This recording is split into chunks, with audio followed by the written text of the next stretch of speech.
وانكو هيبنايني إلهي هكاديغو أدنه قلد آيسيو هبن دلاد برواقيو نمع الله هارسان دونيو عوال لغو هشيه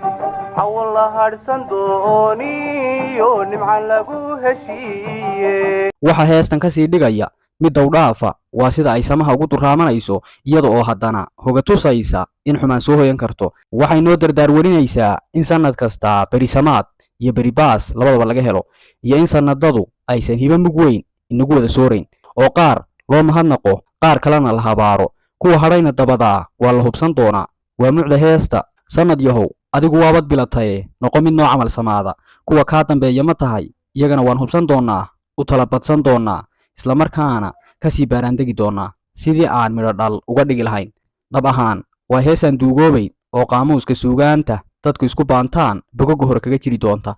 sababtuna waa inay taabanayso xudunta nolosha oo isrogroga waayaha ah noloshuba soo ma aha sannado isku biirbiiray sida aan aniga iyo adiguba ogsoonnahay dadku koob kasta iyo kol kasta oo uu ku nag yahay naf xisaabinta ayuu ku gowracan yahay haddii kale sahan la'aan ayuu jiha beeneed u guurayaa isbeddelka iyo u fiirsiga sida iyo halka ay noloshu u socoto waa cajal uu ku kaydsado nuxurka waayo aragnimadiisa waana khariirada hagaysa juqraafiga uu ku socdaalayo sanadaduna waa wareeg aan dhammaad lahayn oo wada 12 bilood ah mid uguba baa qofka u soo hilaacaya midna waa kasii libdhaya kan hore weelkiisii wuuba buuxsaday wixii laga helayna waa lagu xasuusan doonaaye kan soo dhalanaya ayuu ka filaa inuu u boogadhayo qof walba baal cusub ayuu furtaa waxa uu isku dayaa inuu mahadhada kii ka horeeyay iska baxnaaniyo sidii qof ifka ku soo biiray oo safxadaha buugga jiraalkiisu wada maran yihiin ayuu sanad cusub ugu tabaabushaysta wuxuuna uga idlaadaa si uusan suuraysan